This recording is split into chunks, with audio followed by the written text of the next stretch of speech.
Hi guys, welcome to my channel সব জানতা রাঁধুনি। এই গরমের দিনে খিদে লাগলেও খাবার ইচ্ছাটাই নষ্ট হয়ে যায় মুখে রুচি না থাকার জন্য। তাই আজ এমন একটা রেসিপি আপনাদের সামনে নিয়ে এসেছি মুখে লেগে থাকার মতো, যা খাবার ইচ্ছাটাকে একদম দ্বিগুণ করে দেবে। 300 গ্রাম মতো পাকা লাল সুন্দর কুমড়ো ছোট ছোট পাতলা টুকরো করে কেটে রাখুন। সামান্য মিডিয়াম সাইজের একটা আমকেও পাতলা কুচি করে কেটে নিন। 10 গ্রাম পরিমাণ সাদা এবং কালো সর্ষের মিশ্রণ সামান্য জল দিয়ে ভালো মতো শিলনোড়ার সাহায্যে বেটে নিন। ভালো মতো ধোয়া কোটা 3টে বড় সাইজের কাতলা মাছের ফিলেকে লবণ, হলুদ, লঙ্কা গুঁড়ো, সামান্য পরিমাণ সর্ষের তেল মাখিয়ে ভালো মতো ম্যারিনেট করে রাখুন।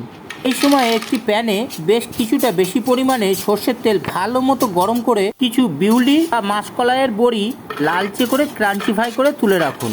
এবার ওই তেলের মধ্যে আরও কিছুটা তেল যোগ করে মাছগুলিকে বেশ কিছুটা সময় ধরে প্রায় 10 মিনিট উল্টিয়ে পাল্টিয়ে ভালো মতো ভেজে তুলে নিন।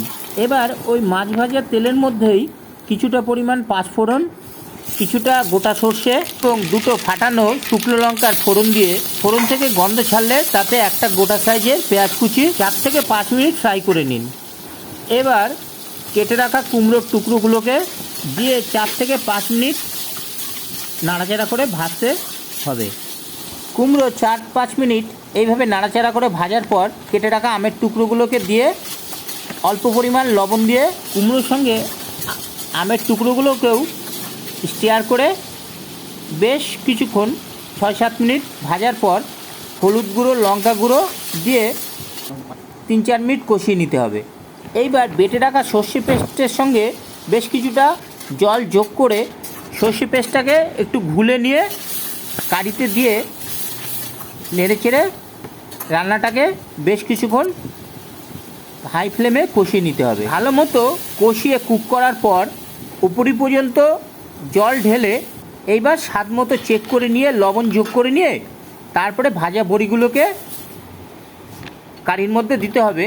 যখন কিনা কারিটা ভালোভাবে ফুটতে শুরু করবে, বড়ি দিয়ে হাই ফ্লেমে কুক করতে হবে ফুটিয়ে প্রায় 6 থেকে 7 মিনিট। এবার কিছুটা পরিমাণ গুঁড়ো জিরে যোগ করে 3-4 মিনিট পরে ভাজা মাছগুলোকে কারির মধ্যে অ্যাড করতে হবে।